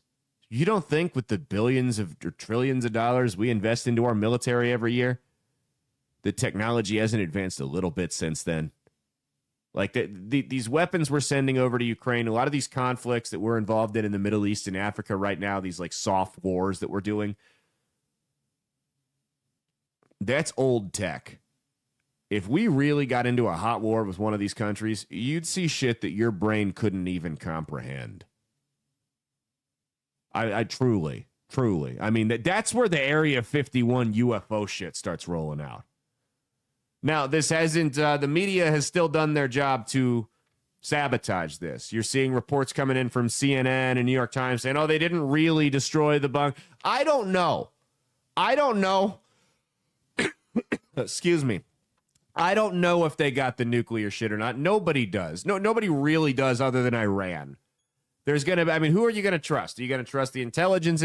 I mean, the Trump administration has incentive to lie and say that they destroyed everything, because otherwise it's going to look bad on them. The mainstream media has the incentive to lie. Iran has the incentive to lie and say that they didn't destroy anything. Iran, because it makes them look stronger, and the mainstream media because it gives them a story. Who knows what the truth is? Probably somewhere in the middle. My guess is they didn't destroy everything, but they probably got most of it. It's going to take more than a couple of days for Iran to rebuild. Here's my question, though. Because you saw a lot of misinformation come out about this from the mainstream media about some of the conversations that went on in these situation rooms. Who are these journalists working for? Because it's one thing when we see them openly try to sabotage campaigns for the Democrats during election season. But this is a little bit more sinister. I mean, you're working against the United States on behalf of a terrorist state when you do this. I mean, look at this interview this woman said about on I believe it's MSNBC, what she said about Iran. Go ahead, check this out. Her trip to Iran, her experience there. But the question CNN. is whether or not the calm can remain when the regime that is still there, who wants death to America, death to Israel, stays in place. And that is part of the discussion, right? Yes, absolutely part of the discussion. And, you know, I remember, Dan, at one point being in Tehran years ago, and they're chanting death to America all around me, even as I say, oh, I'm an American reporting for CNN, and they were happy to speak to me. So that those two is sort of jarring realities of the chant, and yet the friendliness have existed together. Yes, they were chanting death to America, but Mia, they were friendly about it. It was a cheerful death to America chant. In case you guys, there's a difference between a hateful death to America chant and a cheerful death to America chant. Has the Westboro Baptist Church considered that? No, we were cheerfully protesting the soldier's funeral. God cheerfully hates fags. There's a difference. Okay, it's not an angry one. You are gay. Well, Trump had a meeting with a conference with NATO, and they were discussing this, and they were discussing some of our the broader implications with our foreign allies over at quote unquote allies at NATO. And go ahead, check out what they had to say here. I mean, we may do papers on it, Marco. Maybe we're going to do papers. I don't even know if you need them. They're not going to be fighting each other. They've had it. They've had the a NATO big Secretary fight, like General. Two kids in a schoolyard. You know, they fight like hell. You can't stop them. Let them fight for about 2-3 minutes. Then it's easier to stop them. And then Daddy has to sometimes use strong language. You have to use strong language. Every once in a while, you have to use a certain word. That was the Secretary General said Daddy has to sometimes use strong language. So Trump was later asked about that. They said, hey, he called you Daddy. What did you think of that? Go ahead, check this interview out, or check and watch Rubio's reaction in the background. It's from Sky News. Mark Rutte, the NATO chief, who is your friend, he called you Daddy earlier. Do you regard your NATO allies as kind of children? No, he likes me. I think he likes me. If he doesn't, I'll let you know. I'll come back and I'll hit him hard, okay? No? But He did it very affectionate. Daddy, you're my daddy. Do you regard your NATO allies, though, as kind of like children, and they're obviously listening to you and they're spending more, and you're obviously appreciative of that, but do you hope that actually they're going to be able to defend themselves, defend Europe on their own without... I think they need help a little bit at the beginning. That's enough. That's what was better, his reaction or Rubio's? Rubio. In the background just laughing. That's I mean, if you think about it, we really are, though. We really are. They don't exist without us. We fund their way of life. You know, they're not living at home, but mom and dad are paying half the rent. You know what I mean? They're off at college and we're paying all the bills. We're transferring money into their bank accounts. That kind of thing. We are their parents. And at least they're finally admitting it. That's the important part. That's the Secretary General outright, whether he wants to admit it or not, saying, hey, you're our dad. And it's about fucking time. The rest of the world is finally getting in line and realizing that just how much we bring to the table here. Hopefully they'll start paying for their own shit and contributing. I think he's whipping them into shape there too. We got one more person here who decided she wasn't happy with the president's response to what was going on in Iran, and she has in Jasmine Crockett, that is, representative from Texas, Democrat, our favorite, who we get every time we make fun of her on the show. We get a bunch of simps on YouTube that get really upset on her behalf. I don't understand why, but she has a different opinion on who should be able to declare or who should be able to drop the bombs. Go ahead. And to understand enough about the Constitution to the extent that I'm the one that's supposed to make a fucking decision or at least get a vote. Because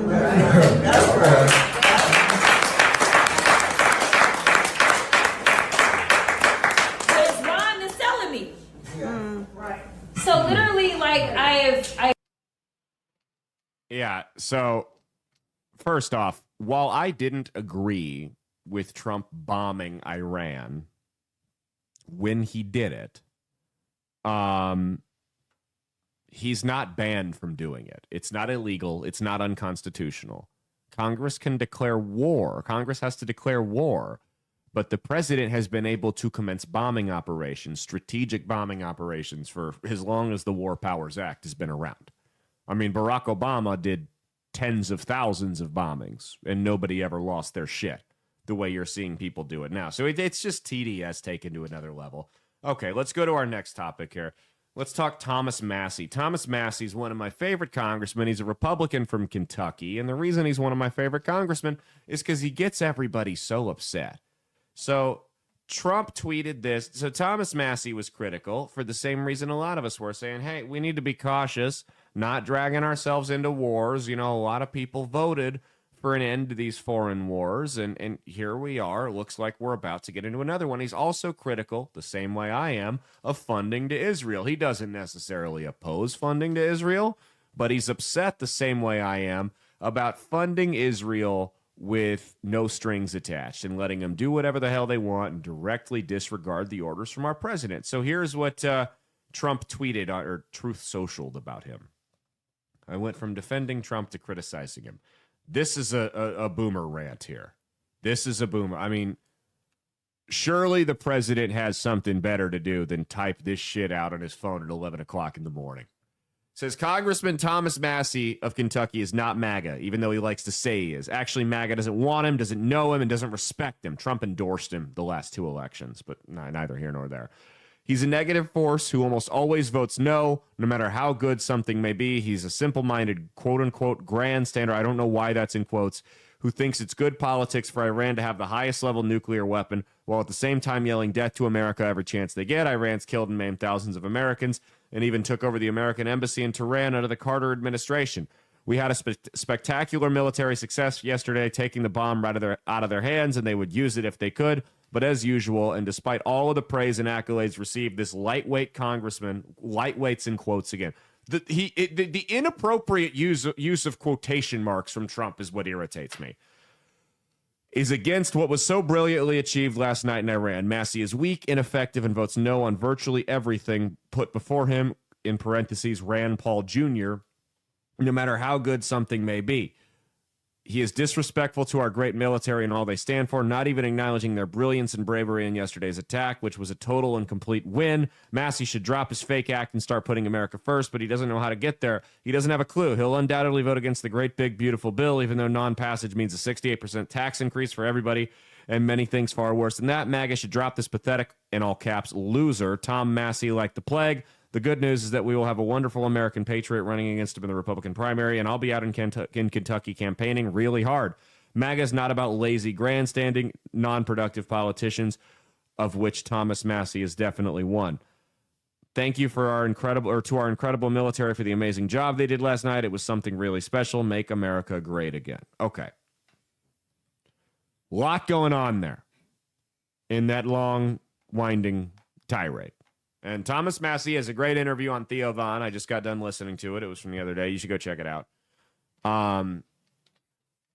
So Thomas Massie, obviously they're frustrated with the Iran thing and his comments on that. They're also frustrated with the fact that he was one of the people, and we covered this a couple of weeks ago when the big, beautiful bill came out, that was saying, hey, let's codify these Doge cuts. I don't like this. You're going to add, I want the tax cuts, but I don't want to add to the debt. This is going to add to the debt.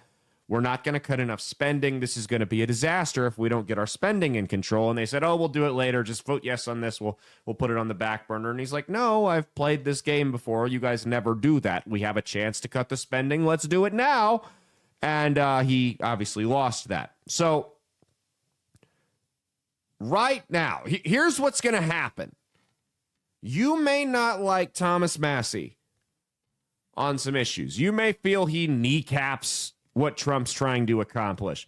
Thomas Massie's one of the only consistent conservative politicians in Washington, D.C. right now. He's the only one who puts his money where his mouth is and votes based on what he said while he was trying to get elected. He actually follows through on his campaign promises to hold the government accountable. And if you replace him, if they primary him, what you're going to get is an establishment neocon hack. You're going to get another Lindsey Graham. You're going to get another Liz Cheney, another Tim Scott, one of those clowns like that. I don't want that. Is Massie perfect on everything? No, nobody is. But he's a whole hell of a lot better than the alternative, because that guy has been a thorn in the side of the establishment for the longest time.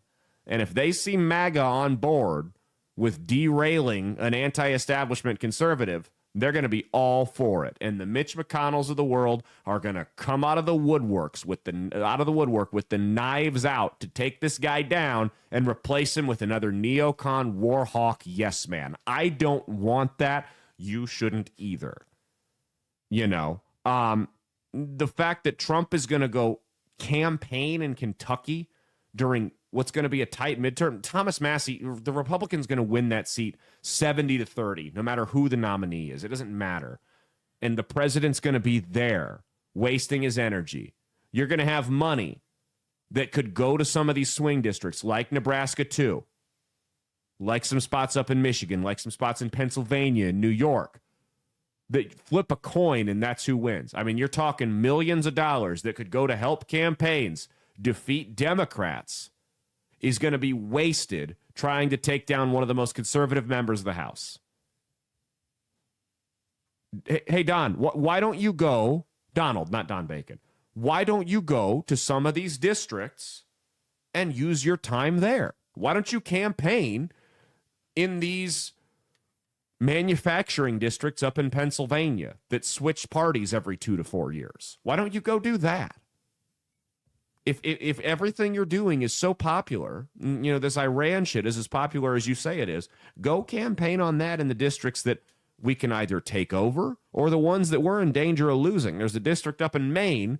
You've had a Democrat. Donald Trump's won the district in Maine the last 3 presidential elections by an increasing amount every time. You've got the Democrat. He's got an incumbent Democrat congressman up there who's going to run for Senate.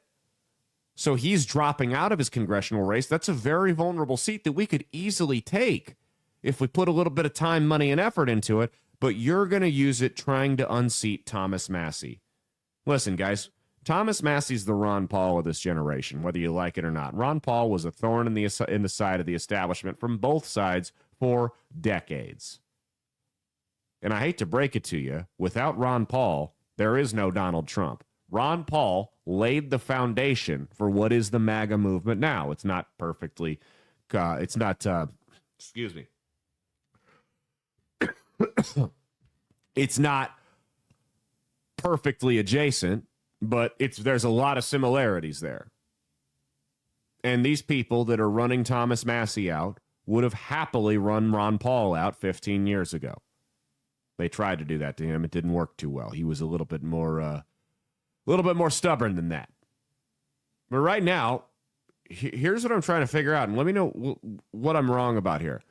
It feels like, because the two things that MAGA's upset with Thomas Massie about is that he opposed U.S. foreign involvement in other countries' wars, and he wants to codify the Doge cuts and permanently cut government spending. Both of those are things that Donald Trump and a whole bunch of MAGA Republicans ran on back in 2024. So to me, it seems like a lot of you guys' chief gripe and only gripe with Thomas Massie is that he's actually holding Donald Trump to his campaign promises. That's your only complaint with this guy. And I think you better get the fuck over it, because I don't feel like he's going anywhere. Okay, let's go to the next one. In response to the ever so controversial bombing, which I, again, didn't agree with at the time, but he had the right to do it. You know, just because I don't agree with something the president does doesn't mean he doesn't have the right to do it. You had some Democrats, including AOC, tried to impeach Donald Trump. That failed miserably. You had like 50 people vote yes to it in the House, and it died. But it shows impeachment doesn't mean what it used to be. Impeachment was a serious deal back when it happened to Bill Clinton, you know, for dumping his load on Monica Lewinsky's dress. Not anymore. Impeachment's weaponized. Every party, as soon as they take office, they try to impeach the president if they don't like him. Second, they get control of the House. That's just the way it is. Even when you don't have control of the House, you try to impeach the president because it gets your name in the news for a little bit, and you're able to go rile up your base and wind up some donors and yada, yada, yada. Well, they tried it. It failed. It's annoying. Here's what Trump tweeted about AOC, though. It started this little war between the two of them. It's another unhinged rant on Truth Social. Go ahead. Stupid AOC, Alexandria Ocasio-Cortez, one of the quote-unquote dumbest people in Congress, is now calling for my impeachment, despite the fact the crooked and corrupt Democrats have already done that twice before. The reason for her quote-unquote rant, the quotations drive me nuts. Her quote-unquote rantings is all of the victories, which is capitalized for some reason, that the USA has had under the Trump administration. The Democrats aren't used to, in all caps, winning, and she can't stand the concept of our country being successful again. When we examine her test scores, we will find out she's not qualified for office, but nevertheless, far more qualified than Crockett, who is a seriously low IQ individual, or Ilhan Omar, who does nothing but complain about our country, yet the failed country that she comes from doesn't have a government, is drenched in crime and poverty, and is rated one of the worst in the world, if it's even rated at all. How dare, quote-unquote, the mouse tells us how to run the... I don't know what that means. The mouse tells us how to run the United States of America. We're just now coming back from the radical left experiment with Sleepy Joe, Kamala, and quote-unquote the auto pen in charge. What a disaster it was. AOC should be forced to take the cognitive test that I just completed at Walter Reed Medical Center as part of my physical. As the doctor, he just gets on and just rants. And you know he's writing all of this. There's no one else types this way. As the doctor in charge said, President Trump aced it, meaning I got every answer right. For context, this isn't an IQ test. This is like making sure you don't have dementia test. Like, that's what this is. Instead of her, and he passed it. Biden wouldn't have, so that's good. Instead of her constant complaining, Alexandria should go back home to Queens, where I was also brought up, and straighten out her filthy, disgusting, crime-ridden streets in the district she quote-unquote represents, and which she never goes to anymore. She better start worrying about her own primary before she thinks about beating our great Palestinian senator, Ryan Chuck Schumer, whose career is definitely on very thin ice. She and her Democrat friends have just hit the lowest poll numbers in congressional history, so go ahead and try impeaching me again. Make my day. We don't deserve him. It's the funniest shit. I think we're just going to go find every week now one post from his Truth Social and read it on the air, because it's so funny. And a lot of the time I usually agree with most of what he's saying, but it's like if your drunk uncle became the president and his Facebook rantings were viewed by more than just his disappointed mother and his embarrassed children. Here's how AOC responded to it. He wanted to pick a fight with me, little old me, and he's going to lose that. So maybe don't send our country into war when the vast majority of Americans, Republican, Democrat, and Independent, don't want us randomly bombing countries because you're in some type of mood. They're not even briefing Congress. Congress was supposed to have a classified briefing today, and they canceled it last minute. It's giving scrambling. It's giving disorganized. It's giving. They are having problems behind the scenes, and by also not even briefing Congress on a bipartisan basis. Please understand that this is Trump's war. This is a Republican war. I mean, I think war is bad, like just in general, but don't let them, don't let them. Okay, she's just so stupid. She's so dumb. I mean, even by the standards of her old profession, which was a bartender, she's stupid. I've had some conversations, a lot of conversations with bartenders that were very intelligent. And we've discussed, not just politics, but all kinds of things. Very good conversations. If I was sitting in a bar and she chimed in with that, I would go, can you shut the fuck up? I mean, the problem is she's such an ineffective messenger because of how dumb she sounds every time she opens her mouth, that even when I agree with what she's saying, I stop and reconsider my stance on it because she comes off as so stupid when she's trying to defend it. I agree. I don't want to go to war. I don't like bombings. I don't like getting involved in foreign entanglements on behalf of Israel. I've been loud and clear about that. But then she opens her mouth on it, and I'm like, fuck, maybe we should send Israel like another $100 billion. I mean, I don't know why. Something's compelling me that we should do the opposite of what this imbecile on her Instagram Live is suggesting. Speaking of AOC, look at this picture of her from the Mom Donnie rally. Look at her arms, man. She's talking about opening her mouth. She's opening her mouth at the deli a little bit too much there, it looks like. There's A.O. Chungus coming at you. Maybe she should get on the stuff the Liver King's on. It's you fat piece of shit. I mean, she's not fat, but you give her a couple more years, she's hitting what the Mexicans call torta. That's she's in the abuela stage. I mean, she's attractive, she's pretty. You know, but maybe she's going to a few too many of those fundraiser dinners out in D.C. I don't know. Here's what you don't realize, though, is if they want to continue to make people like moron Mamdani and AOC and Jasmine Crockett, the spokesman of their party, because those really are the people. I mean, whether you like it or not, those are the faces of the Democrat Party right now. Those are the three that are getting in the news. Those are the three that are out on the ground interacting with people. They're the ones making headlines. Those are the three people: Crockett, Mamdani, and AOC. And the Democrats better scramble quick to find someone who's not a complete fucking idiot that can send their message, because what they're going to find out is that shit doesn't fly in swing states. They're going to get absolutely eviscerated if they want to let those people be the ones that are carrying the flag for them.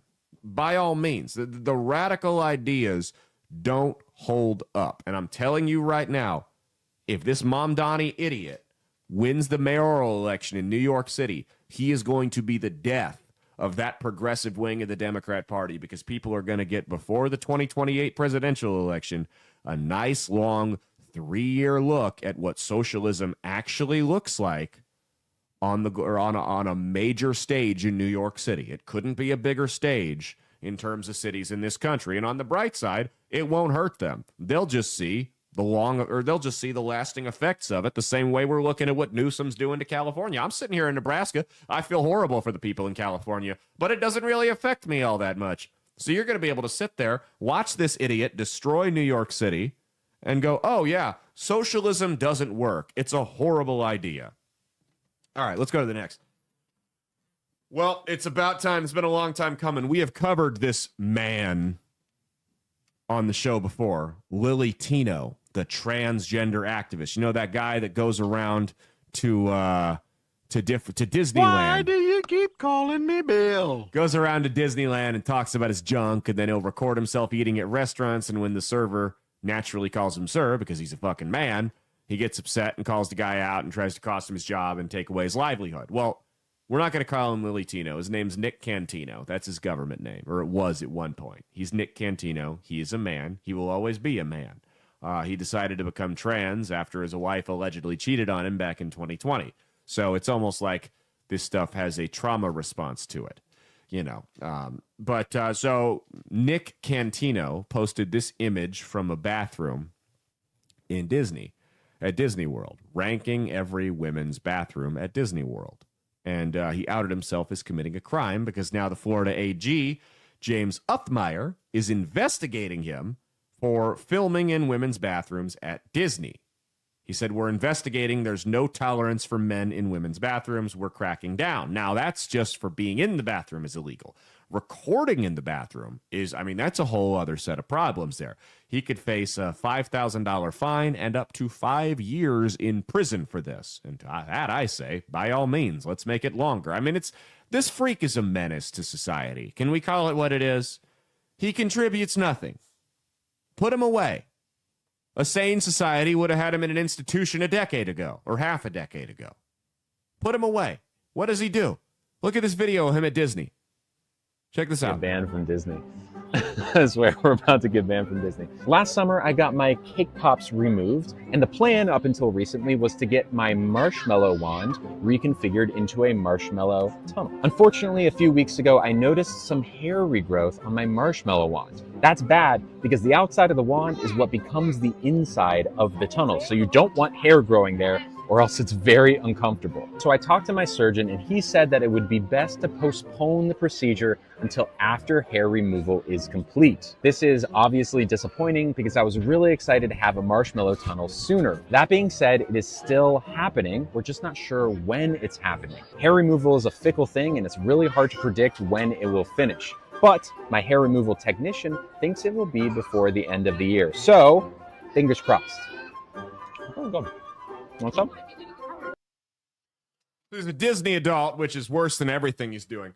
So he goes to Disney World. This is a regular thing, and records himself talking about his junk. And he does it in the presence of children and families.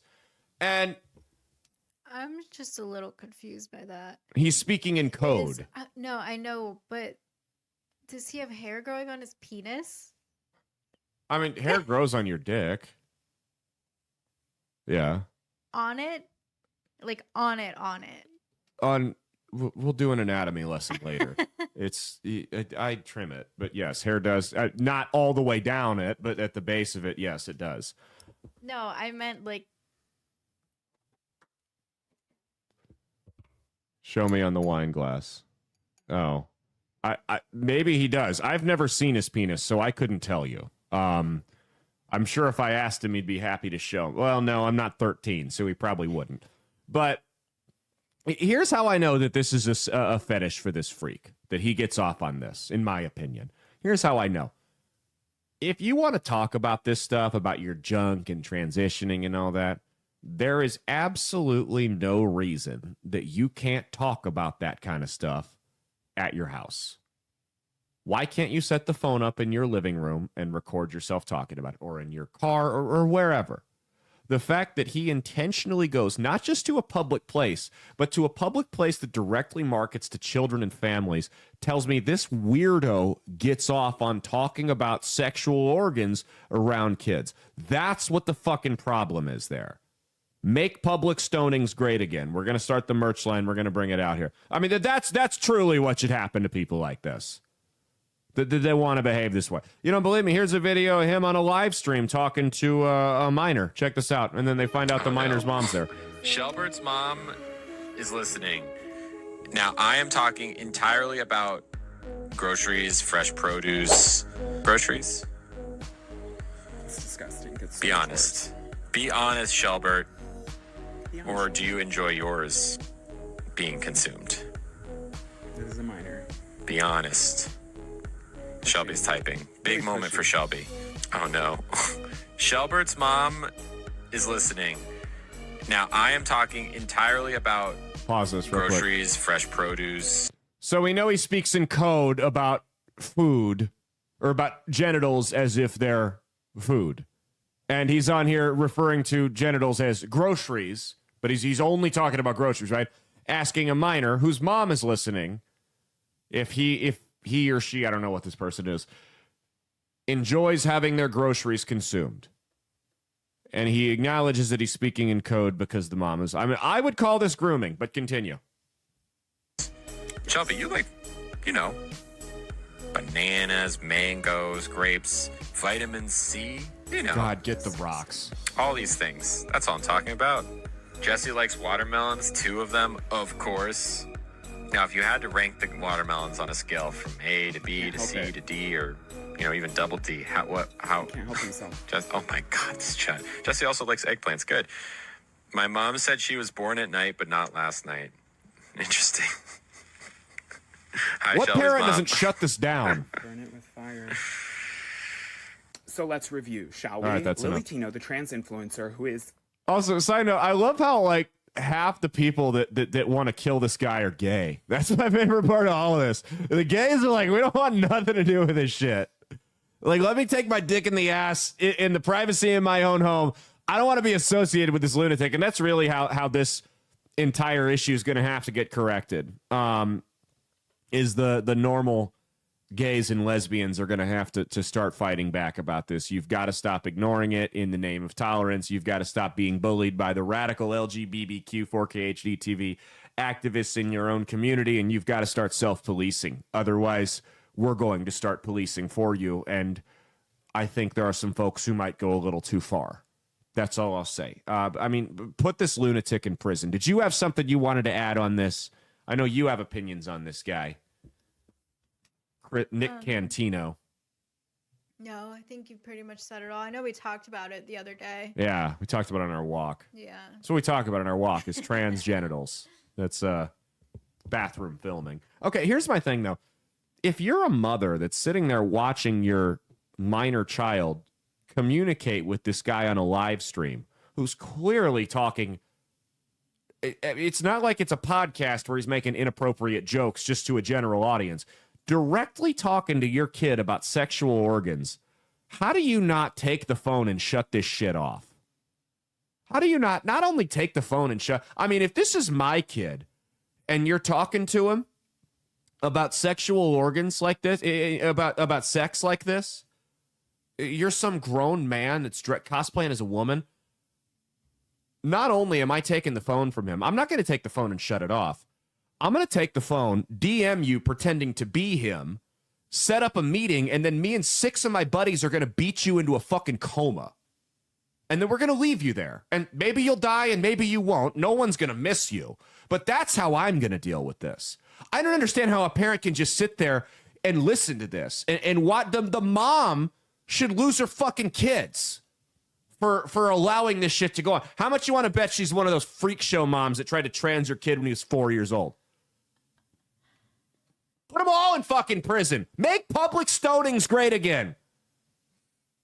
You know what? Maybe moron Mom Donnie isn't so bad over there. Maybe we need a little Sharia law in this country. Get it back on the right track. We can borrow a couple elements of it. All right, let's talk wage growth. So the real wages for hourly workers are up nearly 2% in the first 5 months of Trump's second term. That is the strongest growth in 60 years per the U.S. Treasury Secretary. Now, this is from a couple different things. You've had deregulation has played a big role in that, emphasizing American jobs, getting back American jobs from foreigners who took them illegally, focusing on energy independence once again, where the Biden administration was more than happy to sell us down to the river for foreign oil. All of those things, positive signs. So a real wage, for those of you that don't know, a real wage is how much your paycheck is actually worth after you factor in the cost of living. So if you make $20 an hour, but prices for rent, groceries, gas, whatever go up, the $20 doesn't stretch as far. But if you make $20 an hour and the prices go down, then your money goes a little bit further. So the real wage is basically your paycheck minus the effect of inflation. So I had been telling you guys this for a long time. Inflation is not going anywhere. The prices are unfortunately going to rise for as long as we're alive. We have to get to a point that you saw under the Trump, by the way, the only other time and the only other president in my lifetime who had real wage growth. You can pull up the chart right here. The only president in my lifetime, or most of your lifetimes, that had real wage, other than Richard Nixon, that's how far back you got to go, that had real wage growth outpacing inflation, was Donald Trump in his first term. Every other president has seen losses. That's a fact. So I told everyone, inflation's not going anywhere. I didn't like the way that the Republicans packaged that messaging because you're setting yourself up for failure later on. Inflation's not going anywhere. Prices are going to continue to rise. We had to get to a point where wages were outpacing inflation, and we're finally back. That was the big thing I told everyone, and sure as shit, because we've emphasized deregulation, American jobs, and energy dependence, we're back. There we go. All right, let's go to the next one. That was just a quick little tidbit right there. The Federal Reserve decided not to cut the rates. Decided not to cut the rates yet again. That's causing some frustration for Trump. Everybody wants rate cuts. You know, when rates are cut, loans are cheap. Helps the banks out because more people are getting out loans and paying them back. It helps the businesses out because it becomes cheaper to build. It helps everybody out, right? But the Fed's still a little iffy about inflation. Jerome Powell saying we're still worried that there might be some inflation. If we cut the rates too soon, that could cause a recession and be a big problem. So we don't want to cut them just yet. So Donald Trump has gone out on the attack against Fed Chairman Jerome Powell, who he appointed, by the way. Check this out. We'll have to pay for years. We'll be paying for him. And I said to him, listen, there's no inflation. He says, but maybe there'll be some. That's true. I said, if there is some, what you do is raise the rate. I'm okay with that. You raise the rate in 2 years from now or in a year from now. But because the rate's high, we have to pay more for debt. It's pretty equal. In other words, if it's 4%, it's 4%. If you drop it a point, you'll pay 3%. So it's fairly equal, not necessarily, but fairly equal. So we're going to end up paying maybe 2 points or 3 points more. 3 points would be about $900 billion a year because of this very average mentally person. He's an average mentally person. I'd say low in terms of what he does, low IQ for what he does, okay? Wait, so instead of paying $900 billion. Oh, we don't want to pay 900 just because he doesn't want to lower the rate. I said, if there's inflation in 2 years or 3 years or 1 year from now, you raise the rate and you take care of the inflation, among other things. But he's probably a very political guy, I guess. I don't know. I think he's a very stupid person, actually. All right, one more. Let's go.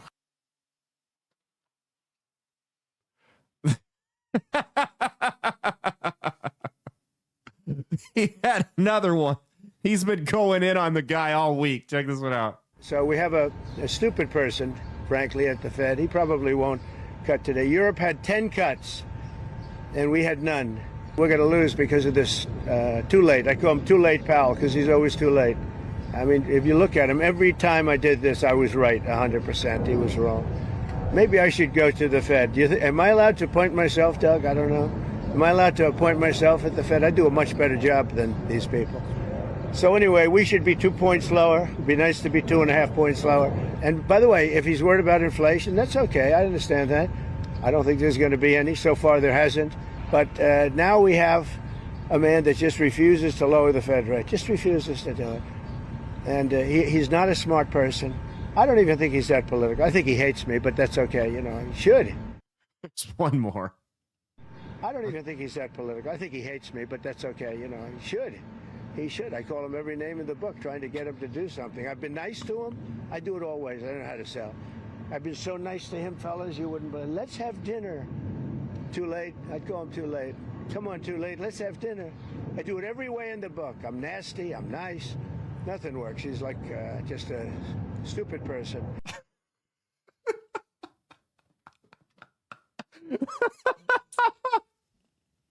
This is the chairman of the Federal Reserve. So let me say, Jerome Powell, establishment hack, we get it. Here's what I will say.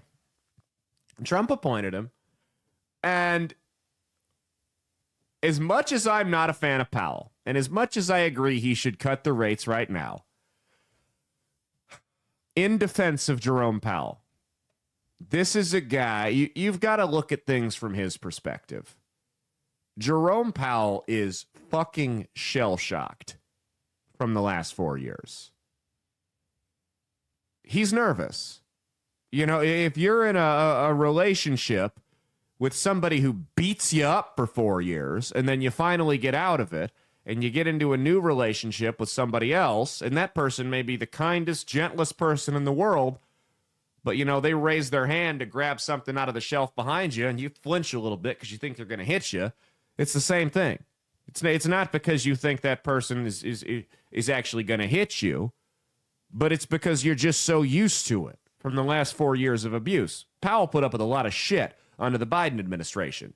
And in defense of him, had we had a Federal Reserve chairman who wasn't as strong-willed and as level-headed as Jerome Powell was, the last 4 years could have been a whole hell of a lot worse.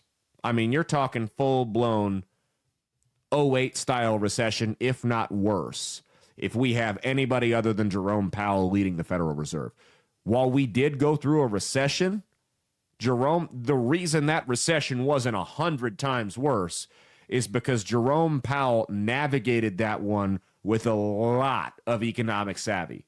So I don't agree with what he's doing right now, but I understand why he's as hesitant as he is, because it's an unpredictable time. You've got an unpredictable president, and we just went through 4 years of garbage. So I get it. I get it. He's probably gone, though. He's probably gone, and it sounds like Treasury Secretary Scott Bessent is going to be the new Federal Reserve chairman, and I know it's going to eat the Democrats alive that Trump is going to appoint the first ever openly gay chair of the Federal Reserve. That is going to fucking eat them alive. And guess what, guys? Unlike Pete Buttigieg, he won't be getting that position because of who he fucks. He'll be getting it because he was the most qualified for it. All right, let's go one more here. We got ESPN. During a WNBA game in front of all 7 viewers, their announcer said this. Check this out. So they disagree with you. They do, and I disagree with them, and that's fine. That's what makes America great, right, Pam Ward? Silence. I should rephrase that, yes. But yeah, I did think... opinion are perfectly fine. Yes, that's a better way to say it. Sorry about that. So she said, that's what makes America great. You have radio silence for about 10 seconds or 5 seconds, which is a big no-no in broadcasting, by the way, if you haven't noticed. I do it, but I don't give a damn. I'm not on I'm not on television, so it doesn't matter. But she says that's what makes America great. You have 5 seconds of awkward radio silence, and then she comes on and apologizes. They 100% came on and told her to apologize for that. For saying America's great, you now have to apologize on ESPN. This is a Disney company, by the way. These people still don't get it. They still don't understand. The woke shit's over. The cancel culture is on. It's not gone, but it's on its way out the door. You're in the minority now. And the NBA... the WNBA is an extension of the NBA. The NBA is already hemorrhaging viewers. Now, I've gone over it before. I don't think the woke shit is why they're hemorrhaging viewers, but it's not helping when you alienate half the population with every broadcast. They want to continue to do that shit. They're going to continue to hemorrhage even more viewers. They're going to guarantee these people don't come back. The declining product pushes people away. The political nonsense makes sure they don't come back. And that's what you're going to see. If ESPN and the NBA want to keep going down this shit, you're going to start to see boycotts because conservatives are done putting up with it. They're finally realizing that there's power in their dollar, and they'll go spend that dollar somewhere else. They're not going to deal with your crap. The liberals are no longer the only ones who can boycott. People are fed up with it. It's okay to say America's great. Believe it or not. Have we had a perfect history? No. You know, there was the slavery, the Japanese internment, there was the genocide of the natives, but you got to think a silver lining with everything. If we didn't brutalize the natives, I never would have met Mia. So there's that. Now, we're a couple generations removed from that, so we didn't have anything to do with it, which is, again, an example of how stupid it is for people to carry around guilt for shit they had nothing to do with. And if it's stupid to carry around guilt for something you had nothing to do with, one might also suggest to the retards demanding reparations from the peanut gallery that it's also pretty damn stupid to expect me to pay for a crime I didn't commit. There's also that. Food for thought. Anyway, that's been our show. Remember, we do not have a show at all next week. The show will be back July 9th. We're taking a full week off because we record the Monday show on Sunday night. I want a full weekend off for the holiday. We're going to take a full week off. You'll live without me.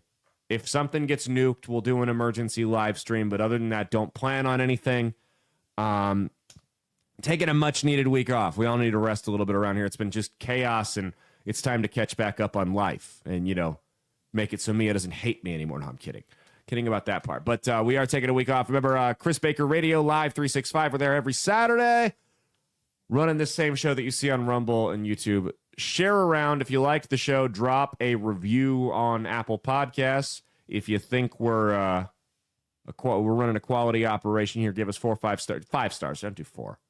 Now, don't be a Hank Hill. I gave you 4 stars, so you got room to improve. If you think we're dedicated to misinformation and petty beefs, drop us a 1-star review, along with a 3-paragraph tirade about how much you hate me with personal attacks and boast about how much money your husband supposedly makes as well. Anyways, other than that, we'll see you back July 9th. Have a happy 4th of July. Go blow some shit up. Remember, your neighbors that are veterans or dog owners, they're all cowards. If they ask you to stop, make more noise. Just terrorize the neighborhood. That's what you got to do this 4th of July. Get drunk. Blow your fingers off. Drive yourself drunk as you're bleeding out to the emergency room. And have a good time. What better way to say that was a joke? Don't actually do that. What better way to celebrate the greatest country on the planet? We'll see you guys on July 9th. Happy 4th of July. Cheat on your taxes, now your spouse. Stay based.